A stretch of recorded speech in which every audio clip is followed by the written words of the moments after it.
Sebuah cerpen dengan judul Lastri Ingin Jadi Orang Jahat, karya Y. Edward Horace S. Dibacakan oleh Ubay Permana.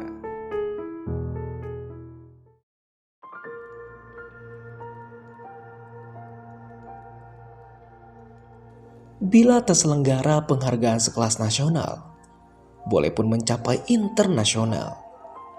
Untuk siapa insan yang layak menyandang predikat sebagai orang baik? Tampaknya Pak Imo akan menyambut gelar pemenang berturut-turut. Sekalipun tidak, minimal menjadi nomine. Boleh jadi namanya melambung tenar karena untuk level nasional, berbagai media tertarik meliputnya. Meskipun tidak tertarik meliput kabar orang jahat. Ini bukan dugaan. Lantaran akhir-akhir ini demikian yang dipandang Lastri di TV. Lastri ingin jadi orang jahat saja. Tidak seperti bapaknya, Pak Imo.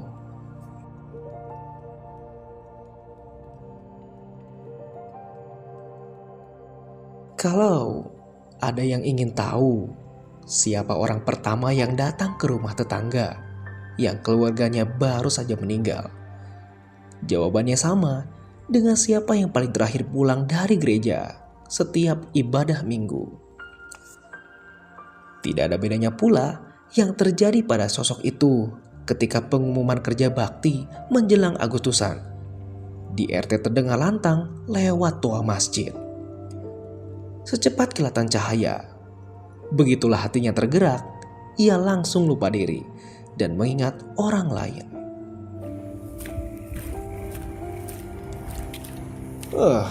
Gusman, santai saja jalannya. Kayak kamu baru pertama kali di sini. Sudah beres itu. Kita tinggal ongkang-ongkang kaki.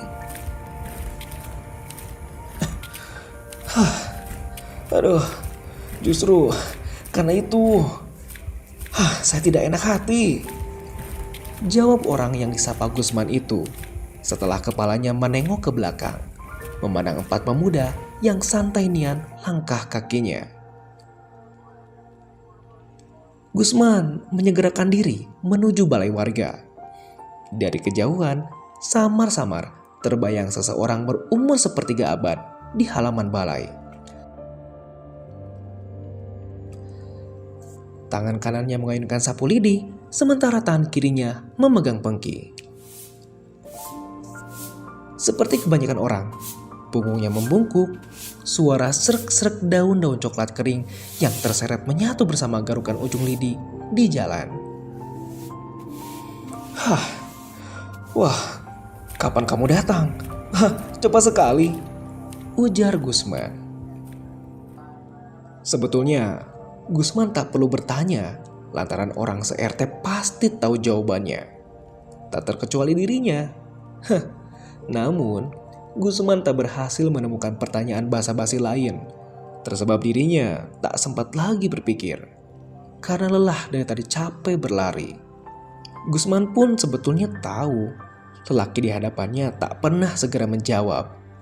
Sebelum halaman balai bersih dari segala noda, bibir tebal lelaki itu yang berwarna hitam terus tertutup rapat.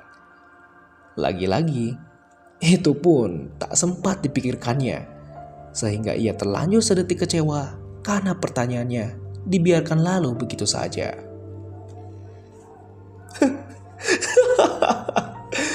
Gusman, kamu baru pindah rumah. Seorang pemuda di belakang Gusman yang baru tiba berujar diiringi gelak tawa. 3 pemuda lainnya ikutan tergelak. 1 dari 3 pemuda itu menepuk pundak Gusman. Ia merasa tidak heran dengan apa yang dilihatnya, karena hampir demikian yang ia saksikan setiap selesai ibadah minggu. Pak Imo yang baru saja tuntas menyapu halaman balai tanpa mengeluh, sama rajinnya ketika membersihkan lantai gereja. Pak Imo akan memastikan bahwa setiap jemaat sudah meninggalkan ruang ibadah hingga kosong, untuk kemudian menempatkan kembali piranti kebaktian pada tempatnya. Kantong kolekte, kaki Dian, kotak persembahan, karpet doa, termasuk setiap inci dari kaki bangku-bangku jemaat tertata lurus dengan arah ubin lantai. Dirapikan mengarah ke posisi altar.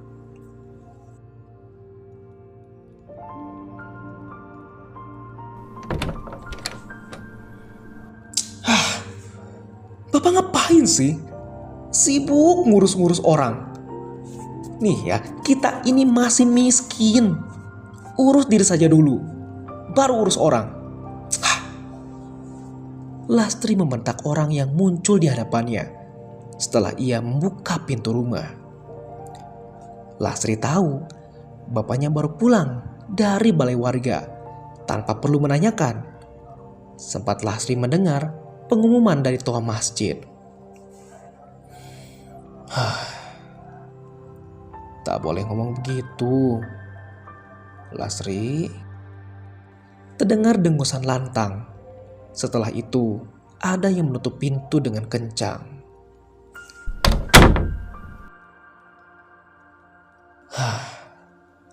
Kamu kalau sudah mati, tak bisa lagi berbuat baik. Selama masih hidup, gunakan waktu sebaik mungkin. Lastri bosan mendengar itu. Karena itu teruslah jawaban Pak Imo padanya. Seperti sudah terpatri dalam pikiran Pak Imo bahwa hidup itu harus berbuat baik. Pak Imo menuju kamar tidurnya di dekat toilet.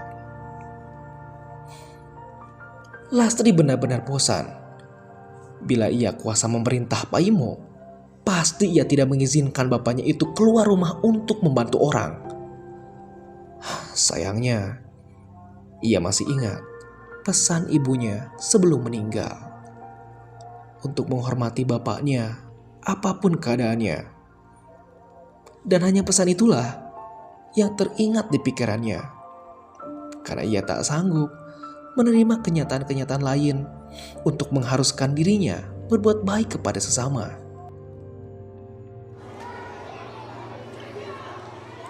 Di sekolah, terlebih sering ia menelan ludah kala merenungi nasib dirinya. Setelah melihat teman-teman se-SMA-nya punya tas baru setiap menjelang pergantian tahun ajaran. Beberapa terlihat di antara orang tua mereka naik mobil mewah. Ketika diajak jalan-jalan, Lastri kerap malu lantaran tak punya uang untuk sekedar membeli minuman.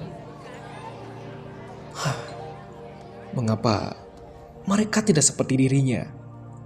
Batin Lastri suatu saat. Mengapa bapaknya tidak kunjung-kunjung kaya meskipun setengah mati berbuat baik? Kalau Lastri kali lain. Bukankah seharusnya kebaikan dibalas dengan kebaikan? Tampaknya Lastri melihat ketidakadilan terjadi. Memang benar, Lastri kerap melihat Pak Imo tidak tanggung-tanggung untuk menyumbang keluarga dari yang sedang berbelasungkawa. Kata Pak Imo, sebesar apapun uang tidak bisa menggantikan kehilangan. Bila ada tetangga baru lahiran, Pak Imo akan pergi ke pasar dan membeli baju bayi untuk dibawakannya saat anjang sana. Sepetak jalan RT yang berlobang pernah pula ia perbaiki dengan uangnya sendiri. Lantaran menunggu dari pemerintah setempat tidak cair-cair. Sementara ia sudah berkali-kali mengadu. Terus saja Lastri berharap Pak Imo, bapaknya, mendapat limpah balas kebaikan yang nyata. Tetapi tak ada. Yang ada, uangnya habis. Tabungan terkuras. Di dompetnya hanya cukup buat makan sehari-hari. Rumahnya begitu-begitu saja. Hanya beratap gedek.